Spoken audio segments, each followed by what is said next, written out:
कहानी शुरू होती है चंदो से, जिसको लड़के वाले देखने आए हुए हैं, पर उसके सांवले रंग और उठी हुई चोटी के कारण उसे कोई पसंद नहीं करता।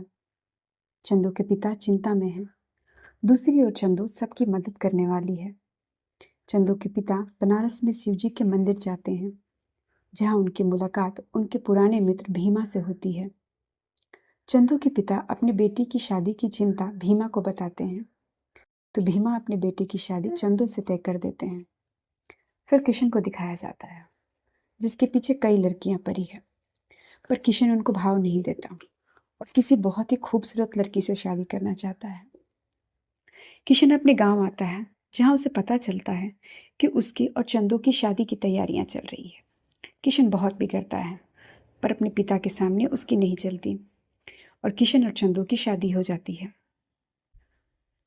अगले दिन चंदो पूरा पक्के का फर्श गोबर से लिप देती है। शादी के बाद किशन चंदो पर बहुत बिगड़ता है। अपने पिता के कहने पर किशन चंदो को फिल्म दिखाने ले जाता है, जहां उसके उसके दोस्त मिल जाते हैं, जिससे उसे बहुत शर्मिंदगी होती है।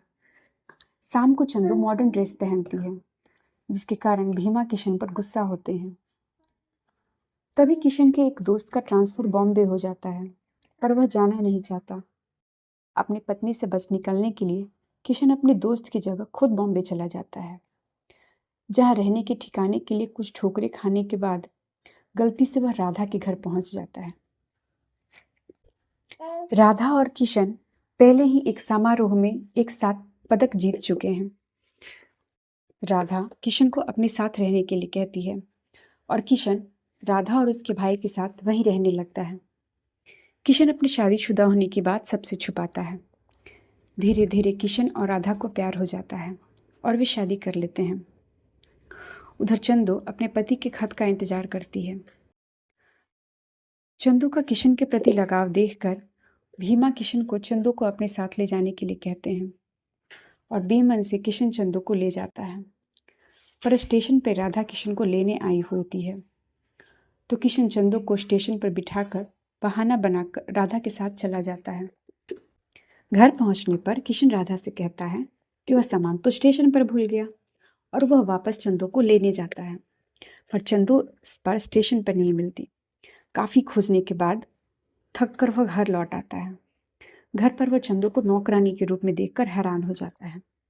दरअसल चंदो को राधा का भाई घर ले आता है। चंदो ने राधा को यह बताया था कि उसका पति उसे स्टेशन पर छोड़कर चला गया, पर यह देखकर कि राधा और किशन शादीशुदा हैं, वह यह नहीं बताती कि किशन उसका पति है। तभी करवा चौथ आता है और चंदो राधा को व्रत करना सिखलाती है और दोनों साथ साथ व्रत करते हैं। चंदो आधुनिक किचन का सारा काम सीख जाती है और सारा काम खुद करने लगती है। राधा का भाई चंदो के प्रति आकर्षित होता है, जिसे देखकर किशन को बहुत ईर्ष्या होती है।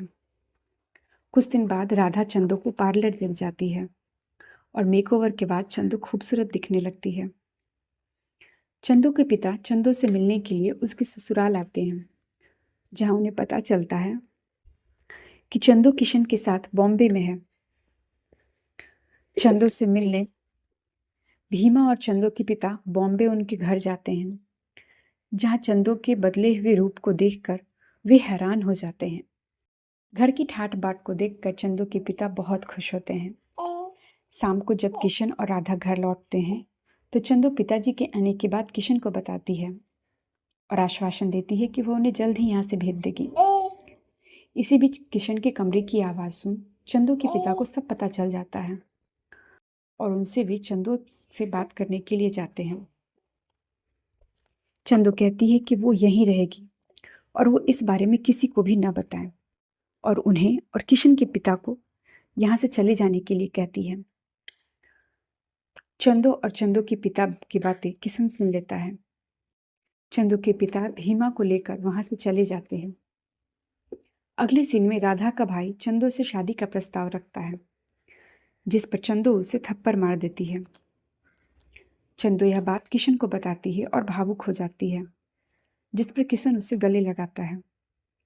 राधा यह सब देख लेती है और चंदू को मारने पीटने लगती है कि उसने उसके लिए सब कुछ किया, चंदू को अपनी बहन की तरह समझा, पर चंदू ने उसी की जिंदगी में आग लगा दी। यह सब देख किशन आखिरकार बता देता है कि चंदू का पति कोई और नहीं बल्कि किशन है। इतना बड़ा सच जानकर राधा टूट जाती है और खुदकुशी कर लेती है और किशन और चंदू का हाथ एक दूसरे को सौंप देती है। इसी के साथ ये कहानी यहीं ख़त्म होती है।